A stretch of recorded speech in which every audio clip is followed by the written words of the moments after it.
بدکاری کرتے تھے۔ لوط نے انہیں توحید کی دعوت دی اور بدکاری کے اس گھنونے عمل سے توبہ کرنے کا حکم دیا۔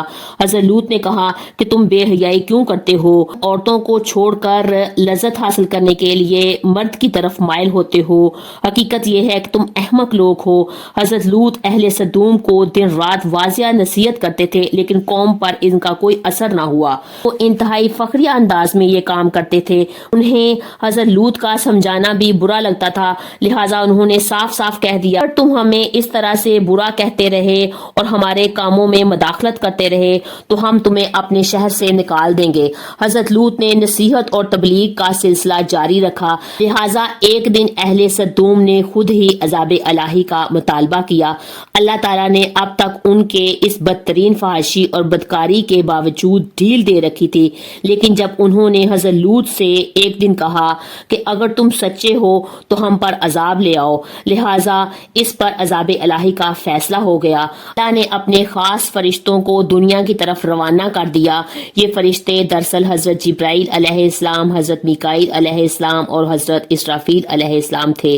پھر یہ فرشتے حضرت لوط کے گھر تشریف لے گئے۔ حضرت لوط نے جب ان خوبصورت نوعمر لڑکوں کو دیکھا تو سخت گھبراہٹ اور پریشانی میں مبتلا ہو گئے۔ انہیں یہ خطرہ محسوس ہوا کہ اگر ان کی قوم کے لوگوں نے انہیں دیکھ لیا تو نہ جانے وہ ان کے ساتھ کیا سلوک کریں گے۔ حضرت لوط کی بیوی کا نام وائلہ تھا۔ اس نے آپ پر ایمان نہیں لایا تھا۔ وہ دراصل ایک منافقہ تھی، وہ کافروں کے ساتھ تھی، لہٰذا اس نے جا کر اہل سدوم کو یہ خبر دے دی کہ لوط کے گھر میں نوجوان لڑکے مہمان آئے ہوئے ہیں۔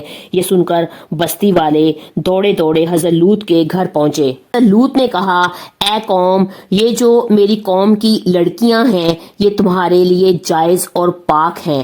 اللہ سے ڈرو، مجھے میرے مہمانوں کے سامنے رسوا نہ کرو۔ تم میں سے کوئی شائستہ آدمی نہیں ہے؟ حضرت لوط کی بات سن کر لوگ بولے کہ تم بخوبی واقف ہو کہ ہمیں تمہاری بیٹیوں سے کوئی حاجت نہیں ہے، اور جو ہماری اصل چاہت ہے اسے تم بخوبی واقف ہو۔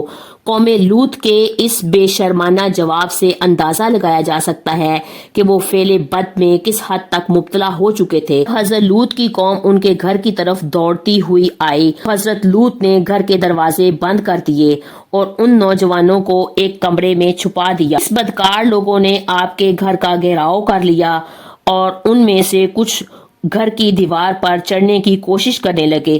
حضرت لوط اپنے مہمانوں کی عزت کا خیال سے بہت زیادہ گھبرائے ہوئے تھے۔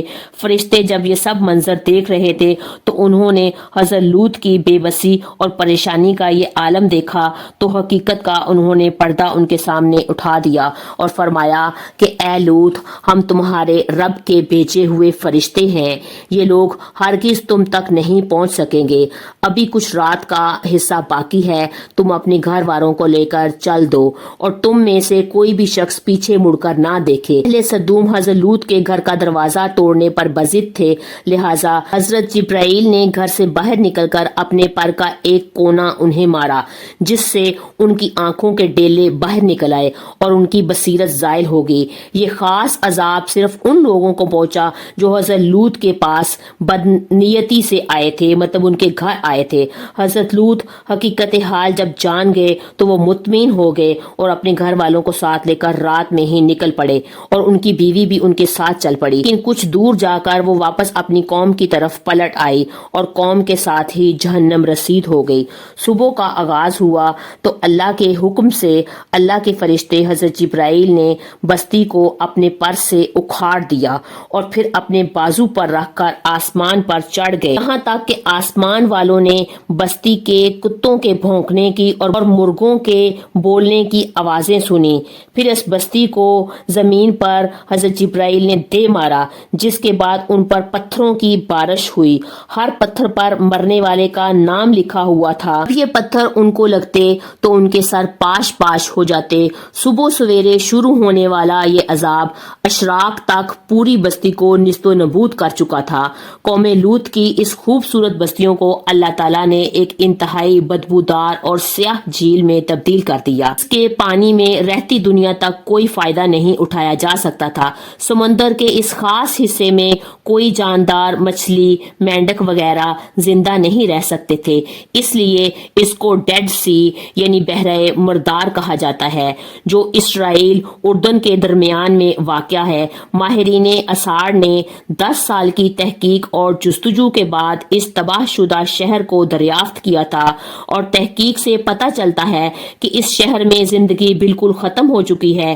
اس شہر کے رستے اور کھنڈرات کو دیکھ کر یہ اندازہ لگایا جاتا ہے کہ جب یہ شہر تباہ ہوا اس وقت لوگ روزمرہ کے معمولات کے کاموں میں مشغول تھے اور یہاں زندگی اچانک ختم ہو گئی۔ اہل سدوم جنہیں پتھر بنا دیا گیا تھا، ان کے بت ابھی تک بحرہ مردار کے پاس موجود ہیں، جو تا قیامت تک لوگوں کے لیے ایک عبرت ہیں۔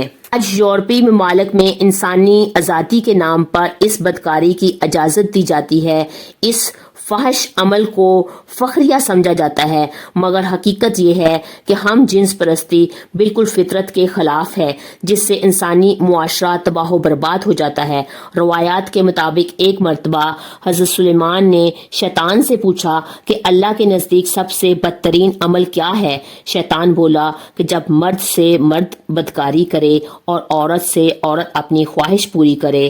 حضرت ابن عباس سے روایت ہے کہ رسول اللہ صلی اللہ علیہ وآلہ وسلم نے فرمایا کہ اس شخص پر اللہ پاک کی لعنت ہو جو قوم لوط والا عمل کرے۔ اللہ تعالیٰ نے سورہ ہود کی آیت نمبر 83 میں فرمایا ہے کہ پتھراؤ کا یہ عذاب آج بھی ظالموں سے دور نہیں ہے۔